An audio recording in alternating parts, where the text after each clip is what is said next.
আসসালামু আলাইকুম বাচ্চারা, তোমাদের বায়োলজি ভাই। দেখো, কোষ রসায়ন শব্দটার সাথে আমাদের একটা বিশাল ভীতি কাজ করে। আমাদের একটা কথাই মনে হয়, আরে ভাই আমি তো এটা থেকে জীবনও অ্যান্সার করবো না। বাট কথাটা যদি এমন হয়, আমি যদি তোমাকে বলি মাত্র 2টা টপিক পড়লে তোমার একটা সিকিউ কমন পড়বে, তাহলে কি তুমি পড়বা না? তাহলে দেখো, আজকে আমরা ওইটা অ্যাটেম্প করবো।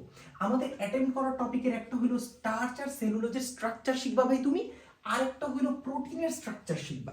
দেখো, এই দুইটা স্ট্রাকচারই যদি তুমি শিখতে পারো, ব্যাস মাশাল্লাহ। কারণ হচ্ছে এটাতে নাম্বার কভার হয়ে যাবে। আর নম্বরে তোমার কি বলবে ভাই, স্টার্চ সেলুলোজ, বিশেষ করে সেলুলোজের গুরুত্ব দিতে পারে এবং প্রোটিনের গুরুত্ব দিতে পারে। এটা তো তুমি বানায় বানায় লিখলেও অনেকটুকু লিখতে পারবা। ব্যাপারটা বুঝতে পারছো? তাহলে চলো আমরা সেই অ্যাটেম্পটাই করবো ইনশাল্লাহ। কারণ মোটামুটি যত কলেজ হোক, যেই কলেজই হোক না কেন, যে কোনো বোর্ডের কলেজ হোক না কেন, সবারই টেস্ট পরীক্ষা, হাফ ইয়ারলি, ইয়ারলি সব জায়গাতে তুমি এই টপিকটা পাই যাবা। তাহলে চলো, স্টার্চ আর সেলুলোজ বোঝার আগে তোমার কার্বোহাইড্রেট এই রিলেটেড অনেক কিছু জানা উচিত।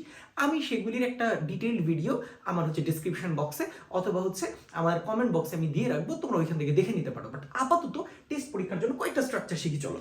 তাহলে সবার আগে আমার যে স্ট্রাকচারটা শিখতে হবে তার নাম হচ্ছে গ্লুকোজ। দেখো, যদি আমি গ্লুকোজের স্ট্রাকচার শিখতে যাই, এখন আমি জানি গ্লুকোজের সংকেত কি ভাই, যে C6H12O6, তাই তো? তাহলে এই যে যে স্ট্রাকচারটা আমি লিখলাম, এই স্ট্রাকচারটাকে দেখাই কেমনে, রিং স্ট্রাকচারে লেখে কেমনে? তাহলে আমি এখানে একটা অক্সিজেন দিব, এইখানে একটা কার্বন দিব, এইখানে আরো একটা কার্বন দিব, এইখানে একটা কার্বন দিব, এইখানে একটা কার্বন দিব, এইখানে একটা কার্বন দিব, ঠিক আছে? একটু খেয়াল করো। এখন তুমি আমাকে বলবা, ভাই এটা তো C6H12O6, ঠিক আছে? তাহলে আপনি তো এখানে 6টা কার্বন দিবেন, আপনি তো কার্বন দিলেন 5টা। দেখো 1 2 3 4 5। আমি যদি নাম্বারিং করি, ওদের নাম্বারিং করলে দেখো তো, এখানে 1 হবে, এখানে 2 হবে, এখানে 3, এটা কিন্তু 4, এটা কিন্তু ভাই আমার 5 নাম্বার কার্বন, তাই না? তাহলে 6 নম্বর কার্বনটা কই? আমি এইখানে একটা কার্বন দিয়ে দিব ভাইয়া। এইটা হচ্ছে আমার 6 নম্বর কার্বন। খেয়াল করো ভাইয়া। এখন আমরা তো জানি যে গ্লুকোজ আসলে অ্যালকোহলের একটা অ্যালডিহাইড বা কিটোন জাত। তার মানে এটা মেইনলি একটা অ্যালডিহাইড বা কিটোন, বাট একটা যৌগ ছাড়া বাকি সবগুলোর মধ্যে ওই যে OH আর H মূলকই থাকবে। তাহলে চলো আমরা সেটা একটু পূরণ করে ফেলি ভাইয়া। পূরণ করে ফেলি বলতে কি, আমি 2 নম্বর কার্বনটা থেকে শুরু করব। এর একটা শানে নজুল আছে, একটু পরেই বুঝবা ভাইয়া। তাহলে দেখো, প্রথমে যদি আমি 2 নম্বর কার্বনটা লিখি, আমি এখানে একটা H দিব ভাই, এইখানে একটা OH দিব। এইখানে যদি আমি চলে আসি, এখানে আমি একটা OH দিব, এখানে আমি একটা H দিব। আবার একটু খেয়াল করো, এইখানে যা লিখছো এখানে তার উল্টা, আবার একটু পরে তুমি আবার উল্টাই দাও ভাইয়া, H আর একটা OH বানায় দাও। এরপরে তুমি আবার উল্টাই দাও, এখানে H উপরে আছে, এখানে H তুমি নিচে দিয়ে দাও। এইবার দেখো, এখন যদি এই কার্বনটা বাকি থাকে, তুমি লিখবা CH2OH। এখন তুমি বলতে পারো, ভাই সব জায়গায় তো H আর OH লিখলাম, এখানে CH2OH লিখলাম কেন? ওই যে কেমিস্ট্রির কমন একটা থিওরি যেটা মনে রাখতে হয়, যে ভাই কার্বনের হাত তো 4টা, তাহলে এখন 2টা হাইড্রোজেন দিছো, একটা O আর H মূলক দিয়ে দিছো। তাহলে এইটা হলো গ্লুকোজের একটা নরমাল স্ট্রাকচার। বাট দেখো, আমরা কিন্তু কমপ্লিট করিনি কেন? এই স্ট্রাকচারটার জন্য আমরা বাকি রাখছি। যেমন এই স্ট্রাকচারটার মধ্যে কি হয়, লাইক এই কার্বনের মধ্যে একটা OH আর একটা H থাকবে। এখন এইখানে একটা মজার টার্ম, যদি আমি শুধু OH টাকে উপরে দিই, তাহলে ওর কি নাম হবে? ওর নাম হবে ভাই, আমরা বলবো ওরে বিটা গ্লুকোজ। এখানে বিটা ডি গ্লুকোজ বলা যায়, বাট ওইটা একটা বড় আলোচনার বিষয়, ওটা আমরা পরের জন্য রেখে দিলাম। আপাতত আমাদের মেইন স্ট্রাকচার কিন্তু এটা না, এটা তো আর আসবে না, বুঝে এটা দুধভাত জিনিসপত্র। কিন্তু আমার আসবে স্টার্চ আর সেলুলোজ, ওটা আমার আঁকা শিখতে হবে। দেখো ভাই, এটারে আমি বলবো একটা এটা বিটা ডি গ্লুকোজ। কেন? কারণ হাইড্রোক্সিল মুখটা উপর আছে, এখন উপরে আছে।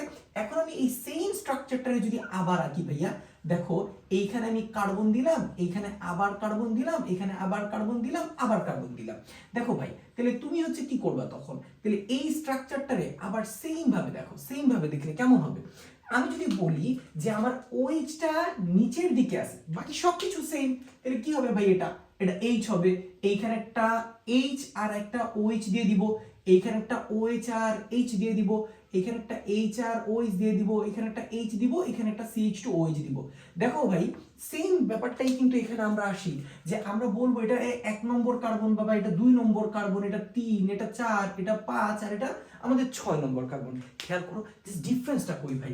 ডিফারেন্সটা হচ্ছে এই যে OH মূলকে, এই OH মূলকে। তাহলে এইটার আমরা বলবো আলফা গ্লুকোজ। এটার আমরা কি বলবো? Alpha glucose. মজার কথা কি জানো? এই আলফা গ্লুকোজটা যেটা ফাইনালি ফর্ম করবে তার নাম হচ্ছে স্টার্চ। তার নাম কি? স্টার্চ। এবং ও ফাইনালি যে জিনিসটা ফর্ম করবে তার নাম হচ্ছে সেলুলোজ। তার নাম কি ভাইয়া? সেলুলোজ।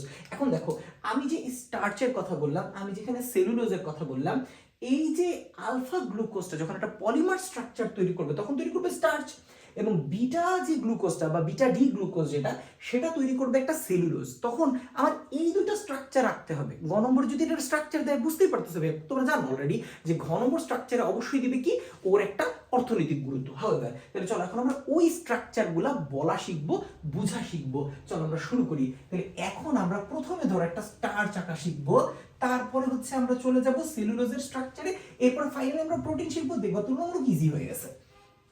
দেখো ভাইয়া, তাহলে প্রথমে যদি আমরা আসি, আমরা এখন সবার আগে শিখবো স্টার্চের স্ট্রাকচার। তাহলে স্টার্চের স্ট্রাকচার শেখার আগে তুমি তো অলরেডি জানো ভাইয়া যে যৌগটার নাম কি, আলফা গ্লুকোজ, তাই না? তাহলে এখন আমি এই যে এখানে একটা কার্বন দিব, এখানে কার্বন দিব, তুমি টানা কয়েকটা কার্বনের যৌগ দিয়ে আঁকায় ফেলবা।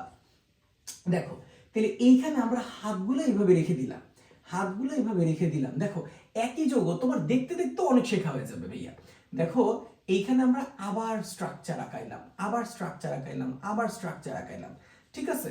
তাহলে এইখানে তুমি আবার স্ট্রাকচার আঁকাই দিলা, কিছুক্ষণ পরে আরো একটা স্ট্রাকচার আঁকাই দিলাম আমরা ভাইয়া। তাহলে এইখানে ধরো আবার স্ট্রাকচার আঁকাই দিলাম, এখানে একটা ও দিবা, এখানে একটা কার্বন দিবা, এখানে একটা কার্বন দিবা, এখানে একটা কার্বন দিবা। খেয়াল করো তো, এই পুরো স্ট্রাকচারগুলো যদি আমরা পূর্ণ করি, তুমি তো অলরেডি জানো ভাইয়া, তুমি একটু খাতায় নিজে নিজে এটা প্র্যাকটিস করে ফেলতে পারো আমরা আঁকতে আঁকতে, যে ভাই আমরা নিজেরা কেমন পারি। খেয়াল করো তো, যদি আমরা বলি যে এটা যেহেতু আলফা গ্লুকোজ, সবগুলোই তো আলফা, এটাও আলফা, এটাও আলফা, তার মানে কি, এটা তো 1 নম্বর কার্বন, ওর ওএইচটাও নিচে, আর ওর এখানের ওএইচটাও কি নিচে আছে, আর 4 নম্বর কার্বনের ওএইচ সারা জীবন নিচেই থাকে। তাহলে দেখো ব্যাপারটা অনেকটা এরকম হইতেছে না? চলো আমরা বাকিগুলো পূর্ণ করব। লাইক এইখানে আমার এইচ, এইখানে ছিল এইচ আর ওএইচ, এইখানে ছিল ওএইচ আর এইচ, এখানে ছিল এইচ, এইখানে ছিল একটা এইচ, এইখানে ছিল আমাদের POCH2OH। হাউএভার চলো ভাই, এই যে এইচ, এইচ ও এইচ, তারপর হচ্ছে এখানে একটা OH দিলাম, এখানে একটা এইচ দিলাম, এখানে একটা এইচ দিলাম, এই জায়গায় একটা এইচ, CH2OH। আবার সেম জিনিস ভাই তুমি এইখানেও দিয়ে দিবা। দেখো একই স্ট্রাকচার কয়েকবার আঁকাইলেই নাম্বার ভাই, তাহলে তুমি এটা দিবা না কেন বলো? এই একটা টপিক পড়লেই হচ্ছে তোমার একটা কমন করে যাবে সারা জীবনের জন্য কোশ্চেন। এখন দেখো ভাই এই ঘটনাটা কি ঘটতেছে ভাই, এটা হলো 1 নম্বর কার্বন, এটা হলো ভাই 4 নম্বর কার্বন। আবার এটা যদি 1 নম্বর কার্বন হয়, এটা হলো 4 নম্বর কার্বন, এটা 1 নম্বর কার্বন, এটা হলো আমার 4 নম্বর কার্বন। এখন কি হতো ভাইয়া, আমি যদি বলি যে এই OH আর OH একটা বন্ড তৈরি করতে পারবে, এই OH আর OH একটা বন্ড তৈরি করতে পারবে, এই বন্ডগুলোর মানে কি? এই বন্ডগুলো এমন হয়, দেখো আমরা একটু সাইডে আঁকি, ইমাজিন করো এখানে একটা OH আছে, এইখানে আর একটা OH আছে, তুমি কি করলা, তুমি হচ্ছে এই OH আর এই H2 করে মিলায়া তুমি বানাই দিছো ভাইয়া H2O। কি বানাইছো? H2O। H2O যদি বানাই দাও, ও ধরো বের হয়ে চলে গেছে, পানি তো উড়ে যাবে গা, তাহলে বাকি রইলো কে ভাই? অক্সিজেন। এই অক্সিজেন একটা ব্রিজ তৈরি করে ফেলবে। দেখো তো ভাইয়া, তখন এই পুরো স্ট্রাকচারটারে দেখতে কেমন লাগবে ভাইয়া? কিছুক্ষণ পরে এইখানে তখন এই পুরো স্ট্রাকচারটা এমন দেখতে লাগবে, লাইক ধরো এখানে অক্সিজেন ছিল, আমরা আর এখন এই পুরোটারে ধরো নাও দিতে পারি, তুমি এই স্ট্রাকচারটা এইভাবে লিখতে পারো ভাই। দেখো আমি এখানে ধরো কার্বন রে দিলাম না, কার্বন রে না দিয়ে আমি কি করতে পারি, আমি এখানে একটা এইরকম স্ট্রাকচার দিতে পারি, কারণ এই প্রত্যেকটা গোল গোল ডট কার্বন বুঝাবে। এগুলো কি বুঝাবে ভাই? কার্বন বুঝাবে। ধরো আমি যেহেতু সহজ করার জন্য ট্রাই করতেছি, তাহলে আমরা হচ্ছে এই প্রথম স্ট্রাকচারগুলো দিই যাতে তোমাদের বুঝতে একটু সুবিধা হয়। তাহলে দেখো এখানে তুমি আগের মতন পুরো স্ট্রাকচারটা আঁকায় নিবা ভাইয়া। দেখো তারপর আমি শুধুমাত্র জোড়াবে লাগাই দিব, শেষ। তারপরে দেখো আর কোনো কাহিনী নেই এখানে, তাইলে আর কোনো কাহিনী নেই এখানে। এই যে এইচ ও এইচ, এখানে একটা OH, এখানে একটা এইচ, এখানে এইচ ও এইচ, এখানে একটা এইচ, এখানে একটা CH2OH। দেখো আগের মতন আমার মনে হয় তুমি হচ্ছে আমার যদি কতক্ষণ পর্যন্ত দেখো, তাইলেই তো মনে হচ্ছে ইজি হয়ে যাবে এটুকুন। তাহলে এইচ আর OH, এইখানে একটা এইচ দিছো, এই জায়গাটা আমরা একটু খালি রাখলাম কেন? পাশেরটার সাথে দেখানোর জন্য। এইবার দেখো এর যে অক্সিজেনটা আছে, এই অক্সিজেনটা আমি কেমনে দেখাবো? এই স্ট্রাকচারটার সাথে আমি একটা গ্লাইকোসাইডিক বন্ড দিলাম ভাইয়া। গ্লাইকোসাইডিক বন্ড দেওয়ার পরে তারপরে হচ্ছে দেখো এই ব্যাপারটা একটু আমরা খেয়াল করি। তাহলে এখন এই স্ট্রাকচারগুলো দেখো ভাইয়া, এই স্ট্রাকচারগুলো যদি আমি দেখি, তাহলে আবার এর নাম কি? H O H O H H. দেখো একটু খেয়াল করো, এইটা তো 4 নম্বর কার্বন ছিল তাই না? এই যে OH টার সাথে কিন্তু অলরেডি বন্ড হয়ে গেছে, তাহলে বাকি রইলো কে? এইখানে একটা H, ব্যাস ডান। তারপর এইখানে একটা H দিছো, এইখানে একটা CH2OH দিয়ে দিলাম ভাইয়া। তারপরে যদি একটু খেয়াল করো ভাইয়া, এরপর একটা H, এরপর হচ্ছে আমরা এই বন্ডটা আবার মুছে দিলাম, আবার সেম ওই একই বন্ড আবার হয়ে যাবে। তাহলে এইখানে একটা কার্বন, এখানে একটা অক্সিজেন, এখানে একটা কার্বন, এখানে একটা কার্বন, এখানে একটা কার্বন। এইবার ইমাজিন করো ভাই, এইখানে একটা এইচ দিলা, এখানে একটা ওএইচ দিলা, ওই যে আগের মতন পূরণ করে দাও। দেখো এই সেম স্ট্রাকচার দিয়েই আমরা একটা সেলুলোজ আঁকতে পারবো। কেন বললাম, এই একই জিনিস তো, সেই জন্য আমরা হচ্ছে এই ব্যাপারটাকে ইউজ করতে পারবো। দেখো ভাই, এইটা কিন্তু একটা, এইখানে একটা আলফা গ্লুকোজ আছে, এখানে একটা আলফা গ্লুকোজ আছে, এখানে একটা আলফা গ্লুকোজ আছে। দেখো তো বাবা, এই বন্ডটা কার কার মধ্যে হয়েছে? 1 আর 4 নম্বর কার্বনের মধ্যে না? তখন তুমি ওরে কি বলবা? সবগুলো তো আলফা গ্লুকোজ। তখন তুমি ওদেরকে বলবা ভাই এটা হলো আলফা 1,4 গ্লুকোজ। এটার নাম কি? Alpha 1,4 glucose. এখন এটা কি? আলফা 1,4 গ্লুকোজের একটা পলিমার, তাই তো? এটা আলফা 1,4 গ্লুকোজের একটা পলিমার। তাহলে তুমি কি করতে পারো, এখন এইখানে তুমি 3টা ট্রাইস্যাকারাইড ছিল, মানে এটা একটা মনোস্যাকারাইড, এটা একটা মনোস্যাকারাইড, এটা একটা মনোস্যাকারাইড, তাহলে তুমি তো অন্যটা কি বলবা? ট্রাইস্যাকারাইড। এখন আমি যদি একটা এন লাগাই দিই, তাহলে ব্যাস গেলা, শেষ আমার। তাহলে আমি এটা কি বানাই ফেললাম? পলিস্যাকারাইড। এই যে আলফা 1,4 লিঙ্কেজের একটা পলিস্যাকারাইড, তুমি ওরে কি বলবো ভাইয়া? স্টার্চ। ক্লিয়ার আমরা এইটুকুন? দেখো ভাইয়া, এইবার আমরা চলে যাব আমাদের হচ্ছে সেলুলোজের স্ট্রাকচারে। দেখো ভাইয়া, সেলুলোজের স্ট্রাকচারে পরিবর্তনটা জাস্ট হবে কোথায়? সেলুলোজের স্ট্রাকচারে পরিবর্তন হবে কই? দেখো এই সেম স্ট্রাকচারটারে আমরা দেখাই। ধরো আমি এখানে আলফা 1,4 এর জায়গাগুলো শুধু মুছে দিলাম, লাইক আলফা 1,4 এর জায়গাগুলো আমি শুধু মুছে দিতেছি ভাইয়া। দেখো এই স্ট্রাকচারটা এখন বিটা স্ট্রাকচারে আমরা কেমনে কনভার্ট করে ফেলবো? লাইক আমি এই স্ট্রাকচারগুলো সব মুছে দিচ্ছি, সবগুলোর 1 নাম্বার বন্ধনটা জাস্ট তুমি মুছে দাও, তারপরে দেখো খেলা ভাইয়া কিভাবে হচ্ছে জিনিসটা হয়ে যায়। দেখো আমি হচ্ছে, এটা কিন্তু আগের স্ট্রাকচারই, এখন এটা স্টার্চ না হয়ে সেলুলোজ হয়ে যাবে। কিভাবে ভাইয়া? আমরা সেই জিনিসটাই দেখবো। দেখো ভাইয়া, এই পুরো স্ট্রাকচারটা এখন আমরা বানাবো সেলুলোজ। ভালো কথা। এখন সেলুলোজ তুমি কেমনে বানাবো? আমি তো একটু আগেই বললাম যে ভাই, ওর কিন্তু 1 নাম্বার কার্বনে ওএইচটা উপরের দিকে থাকবে। ওর ওএইচটা কই থাকবে? উপরের দিকে। ওর ওএইচটা কই থাকবে ভাই? উপরের দিকে থাকবে। আচ্ছা, এখন আসো, তারপরে যদি আমি বলি যে এইখানে থাকবে একটা এইচ, এইখানে থাকবে আরেকটা এইচ, এইখানে থাকবে একটা এইচ, তাহলে ওকে, ওর নাম তখন কি হয়ে যাবে ভাই? বিটা। তাহলে ওর নাম হবে বিটা গ্লুকোজ। এখানে সবগুলো তখন আলফা না, সবগুলো তখন আমার বিটা গ্লুকোজ। দেখছো, তুমি কিছুই কিন্তু করো নাই, জাস্ট ওইচটাকে চেঞ্জ করছো। এরপর দেখো এই পুরো স্ট্রাকচারটার মধ্যে এখন ওর একটু বন্ধনটা চেঞ্জ হয়ে গেল না? কারণ তুমি খেয়াল করো, 4 নাম্বার কার্বনের ওএইচটা কিন্তু আমরা চেঞ্জ করি নাই ভাই। 4 নাম্বার কার্বনের ওএইচ যেখানে ছিল সেখানেই ছিল। তাহলে এখন পানির বন্ডটা কার কার মধ্যে ফরমেশন হবে ভাইয়া? এই জায়গাটায়, এই জায়গাটায়। তাহলে এখন তুমি অক্সিজেনের ব্রিজটা, গ্লাইকোসাইডিক বন্ডটা কেমনে দিবা বাবা? তুমি তখন এই বন্ডটারে এইভাবে দিয়ে দিতে পারো ভাইয়া। যেমন ওর তো ওএইচটা উপরে ছিল, দেখো এইখান থেকে আমরা অক্সিজেনের বন্ডটা এনে এইভাবে দিয়ে দিতে পারি। আবার এইখান থেকে আইনে অক্সিজেনের ব্রিজটারে তুমি এইখানে দিয়ে দিতে পারো। দেখো আগের মতন 1 আর 4 নম্বর কার্বনের মধ্যে বন্ড হয়েছে, এটা 1 নম্বর, এটা 4 নম্বর, বিটা গ্লুকোজ। তাহলে তুমি তখন তো ওরে কি বলবা? Beta 1,4 linkage. এই যে 1 আর 4 এর মধ্যে, দেখো 1 আর 4 এর মধ্যে এটা 1 নম্বর কার্বন ছিল, এটা 4 নম্বর কার্বন ছিল, বিটা 1,4 লিঙ্কেজ। দেখো যে হাতগুলা খালি, এই যে, তাহলে ওর এই হাতের নিচে কি ছিল? হাইড্রোজেন তুমি দিয়ে দিলা। এই হাতের নিচে কি ছিল? হাইড্রোজেন দিয়ে দিলা। তাহলে এটা হচ্ছে আমাদের হয়েছে, এটা তুমি একটু ক্লিয়ার করে নাও, এটা OH আর H। তাহলে দেখো এটা বিটা 1,4 লিঙ্কেজ। খেয়াল করো বাবা, এটা একটা মনোস্যাকারাইড, এটাও মনোস্যাকারাইড, এটাও মনোস্যাকারাইড। তুমি যদি এই পুরো স্ট্রাকচারটাকে একটা পলিস্যাকারাইড বানায় দাও, তাহলে এটা কি হয়ে যাবে? বিটা 1,4 লিঙ্কেজের একটা পলিস্যাকারাইড হয়ে যাবে না? ব্যাস, আলহামদুলিল্লাহ, ওর নামই হচ্ছে সেলুলোজ। তাহলে দেখো তুমি স্টার্চও আঁকতে পারতেছো, সেলুলোজ আঁকতে পারতেছো, ঘন করে তুমি কটা বিক্রিয়া লিখতে, মানে কতগুলা গুরুত্ব লিখতে পারবা না? ব্যাস, তোমার তো শেষ হয়ে গেল ভাইয়া। এরপরের টপিকটা দেখো, এরপরের টপিকটা বলতেছে প্রোটিনের স্ট্রাকচার আঁকো ভাইয়া। তাহলে চলো আমরা প্রোটিনের স্ট্রাকচার আঁকবো। প্রোটিনের স্ট্রাকচার এগুলির মধ্যে বেশি সোজা ভাইয়া। এটা হচ্ছে মানে তুমি ছোটবেলা থেকে মোটামুটি পড়ছো।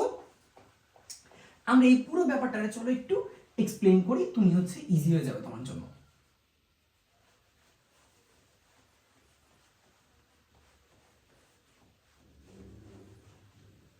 দেখো ভাই, এখন আমরা পড়বো প্রোটিনের স্ট্রাকচার। তাহলে প্রোটিনের স্ট্রাকচার কেমনে আঁকে ভাইয়া?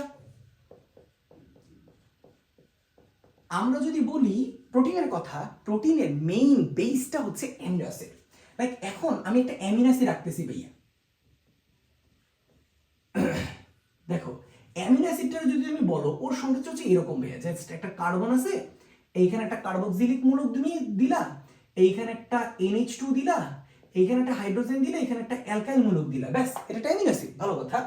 এইবার আবার আমি একটা কাজ করলাম, এইখানে একটা NH2 দিলাম, এইখানে একটা কার্বন লিখলাম, এখানে একটা এইচ লিখলাম, এখানে একটা আর প্রাইম লিখলাম সাপোজ। তাহলে এইখানে আবার একটা দিলাম কার্বক্সিলিক অ্যাসিড। আবার দেখো আমি এইখানে দিলাম একটু NH, এই যে NH2 আমি একটু ভাঙে লিখতেছি, ধরো একটা এইচ উপরে আছে আর একটা এইচ নিচে আছে, একটু পরে বুঝবো আসলে পানি গঠন করে আমরা কিছু একটা বাদ দিব, তো সেজন্য আমি একটু এরকম করে দিলাম। এইখানে একটা এইচ আর এখানে একটা আর ডাবল প্রাইম, এইখানে একটা সি ডাবল বন্ড OH। এখন দেখো ভাইয়া আমি যদি তোমার বলি যে এই পুরো স্ট্রাকচারটা হবে কেমনে ভাইয়া, খেয়াল করো আমি পুরো স্ট্রাকচারটা এখন এখানে লিখতেছি। হ্যাঁ, তাইলে প্রথমে আগের মতন আমার এই যে কার্বনের, দেখো ভাই এটা তো অ্যামিনো অ্যাসিড, 3টা অ্যামিনো অ্যাসিড আছে, এই অ্যামিনো অ্যাসিডগুলো মিলেই প্রোটিন গঠন করবে। খুবই ইম্পর্টেন্ট একটা কোশ্চেন ভাইয়া, আমি প্রায়শই দেখি হাফ ইয়ারলি পরীক্ষা, ইয়ারলি পরীক্ষা বাচ্চাদের কিন্তু এই যে প্রোটিনের স্ট্রাকচার আসছে ভাইয়া। তাহলে চলো আমরা ব্যাপারটাকে কেমনে আঁকবো। তাহলে এই যে কার্বন, এই মাথাটা দিয়ে দাও, এটা হলো N টার্মিনাল বা NH2 প্রান্ত ওর। এইখানে হাইড্রোজেন, দেখো কিছুই চেঞ্জ করিনি, আগের মতনই আছে। এইবার দেখো এখানে একটা মজার ঘটনা ঘটবে, সেটা কি, এই যে ভাই OH, এই যে একটা H, বুঝতেই পারতেছো ভাই কি তৈরি করবে, ওরা আমাদের পানি তৈরি করে ফেলবে ভাই। তাহলে OH আর H পানি তৈরি করে ফেলবে ভাইয়া। তাহলে এখন ও যেহেতু পানি তৈরি করে ফেলবে তো ও তো চলে গেল, এইখান থেকে একটা পানি বাদ হইলো, এইখান থেকে একটা পানি বাদ হয়ে গেল। তাহলে এখানে বন্ডটা কার কার হবে দেখো তো ভাইয়া, এখানে একটা সি, ওই যে উপর একটা ডাবল বন্ড বসে রয়েছে, আর এরপর একটা N বসে রয়েছে, এন্ড এইচটারে তুমি উপরেও দিতে পারো নিচেও দিতে পারো। এরপর আবার আগের মতন যেটুকুন স্ট্রাকচার আছে দেখো, এই যে এইটুকুন কার্বন, উপর একটা হাইড্রোজেন, নিচে একটা আর প্রাইম। এরপরে আবার আমি দিলাম আরেকটা তোমার হচ্ছে কার্বন আসবে, এই যে এই বন্ধনটা কার্বনের ডাবল বন্ড ও, এখানে একটা N, এখানে একটা H। তারপরে হচ্ছে আমি কি দিয়ে দিলাম, কার্বন, একটা হচ্ছে H, একটা হচ্ছে আর ডাবল প্রাইম, একটা হচ্ছে কার্বক্সিলিক মূলক।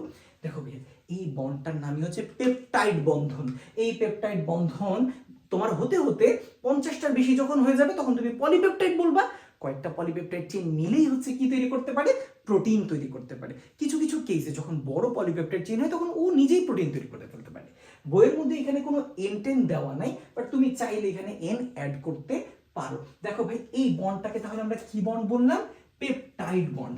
এই বন্ডটাকে কি বন্ড বললাম, পেপটাইড বন্ড। তুমি যদি একটু ভিডিওটাকে পজ করে অথবা হচ্ছে একটু রিওয়াইন্ড করে আবার আগের থেকে দেখো, আমার কাছে মনে হয় না তোমার হচ্ছে একটু কঠিন লাগবে। তাহলে এটার ফিগারটা কি ভাই বলো, এটার ফিগারটা হচ্ছে আমাদের প্রোটিন। তাহলে এই যে তুমি প্রোটিনের স্ট্রাকচার আঁকায় ফেললে ভাই, দেখো এটা যদি গ নম্বরে তুমি আঁকাও, ঘ নম্বরে হচ্ছে প্রোটিনের গুরুত্ব দুনিয়া সবাই লিখতে পারবে ইনশাল্লাহ, আশা করি তুমি পারবা। তাহলে এই গেল আমাদের হচ্ছে কোষ রসায়ন নিয়ে প্রথম যে সিকিউ টপিকটা আমরা আলোচনা করছি সেটা, আশা করি তোমরা সবাই অ্যান্সার করতে পারবা। বেস্ট অফ লাক ভাইয়া, আসসালামু আলাইকুম।